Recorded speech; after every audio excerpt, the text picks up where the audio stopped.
Mason Mill Park is home to a variety of plant species, some of which are not native to Georgia. These plants are known as invasive species. For our research, we focused on Chinese privet, an abundant invasive plant species in Mason Mill Park. Chinese privet is native to China and was originally brought over to the United States in the late 1800s. Its long leafy foliage and small white flowers make it a popular ornamental shrub. It grows best in abundant sunlight, but Chinese privet can tolerate a wide range of environmental conditions, which helps it thrive in Mason Mill. Our experiment is designed to analyze the effect that Chinese privet has on a local insect species in Mason Mill Park. What are we doing today?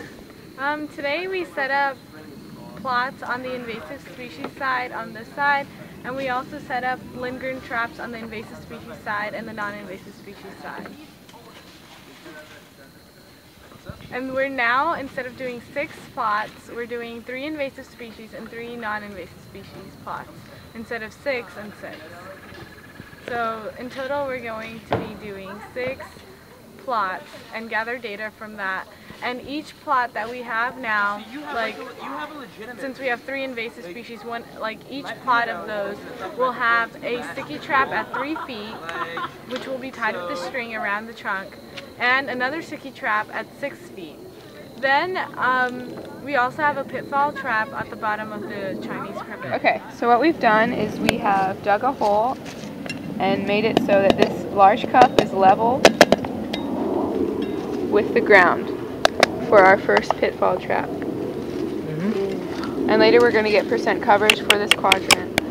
But here is the Chinese privet. Like, see how we just did it near? It's not directly below, but it's nearby. Here we have a completed plot. You can see the pitfall trap. A pitfall trap is a trapping pit for small animals such as insects. The trap is made up of a cup which is placed at ground level and filled with alcohol, and an opening of the cup is covered by a funnel which the insects fall into. This is placed at the base of the trunk, which is consistent for all 6 plots. On the tree we have 2 sticky traps, one placed at 3 feet and one at 6 feet. By using 3 levels of traps, we accounted for the different movement patterns in insects. We used the pitfall trap for the ground-dwelling insects and the sticky traps for the flying insects. The sticky trap is coated with glue on both sides of a yellow card. The glue traps the insects onto the card.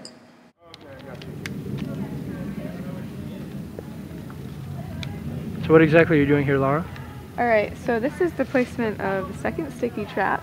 We're doing it at about 5 feet 8 inches above the ground. And we've got it lengthwise on a tree, and then in the affected area, this is the unaffected quadrant below the bridge. On the affected area, we'll be putting it actually on a Chinese privet. Okay? Okay. Jimmy is currently setting up a sticky trap on a tree. After 1 week, we collected our traps and brought them back to the lab. Here we looked at the insect specimens under microscopes and identified them based on their visible characteristics. We used insect identification guides and the internet to help us classify the insects as accurately as possible. Our third type of trap is the Ligustrum trap. A Ligustrum trap is made up of multiple funnels placed top to bottom with a cup attached to the last funnel. This cup contains poison to trap and kill the insects. One Ligustrum is placed in an invasive species plot and the other is placed in a non-invasive plot. To obtain our insect samples, we remove the cup at the base of the Ligustrum after 1 week. We identified the insect species under a microscope, similar to the methods we used with the sticky traps. The pitfall traps were collected weekly and their insects were placed onto a tray. The insects were then identified using the insect guide. This was non-invasive pitfall trap number 1. Yeah, that worm's alive. And then Data from the traps shows that biodiversity was greater in plots where Chinese privet was absent, or in the non-invasive restored sections of the plot. This conclusion was obtained by calculating the sinense index. The sinense index is a probability that 2 randomly selected individuals in a zone belong to the same subspecies. Therefore, since there was a greater sinense index for the invasive section of data than the non-invasive, diversity is greater in the non-invasive plots. This means that biodiversity is higher in areas where Chinese privet is absent. Our data showed that there was more biodiversity in the plots without the Chinese privet. Biodiversity is important because it contributes to the ecosystem productivity. Each one of the insect species found in our plots plays a role in sustaining and contributing to the organisms around it.